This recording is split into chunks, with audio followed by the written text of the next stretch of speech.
over to Esti. I know we've been teaching digitally for quite some months now, but with every course, I find that the biggest difficulty is actually technical difficulties. There are always some students who don't know how to edit a Google document, or they don't know how to turn their microphone off if they have a phone call.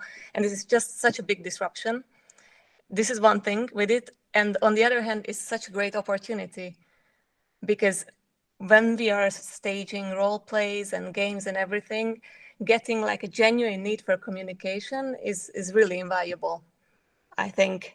And to use this as a sort of infogap activity, it should be, I think, exploited. So usually at the beginning of the course, what I do, one thing is a kind of a Simon Says activity, which is really great for practicing what to do with Zoom and whatever platform you're using. First, you would need to feed in the language that is necessary for it. Yeah, you can do this in any way, like matching sticky notes to the functions on a screenshot or whatever. And then you can move on to actually playing Simon Says. You can give your students instructions like Simon Says, set the virtual background or whatever. You can make it even more complicated with mixing up the instructions. And then, of course, you can hand it over to your students and they can give instructions to each other. And I think it's great because it's interactive on the one hand, and on the other hand, it's repetitive enough. So with this monotonous repetition, they can really practice it. And the other one can be slightly longer. This is to turn technical difficulties into sort of a task-based lesson plan. So you would give your students a task to solve, like, your teacher's audio stopped working, what do you do? And then they start brainstorming, they come up with solutions, how they would tell the teacher about this.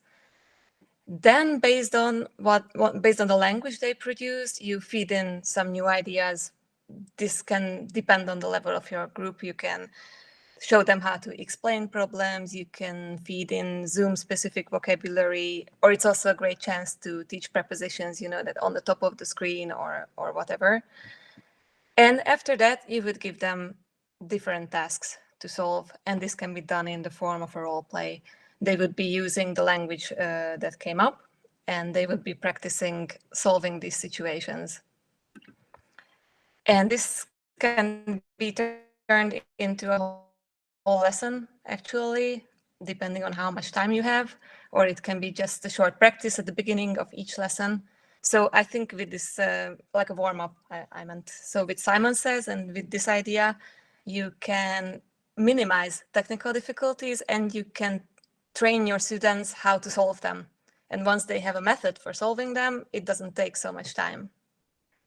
And that's it.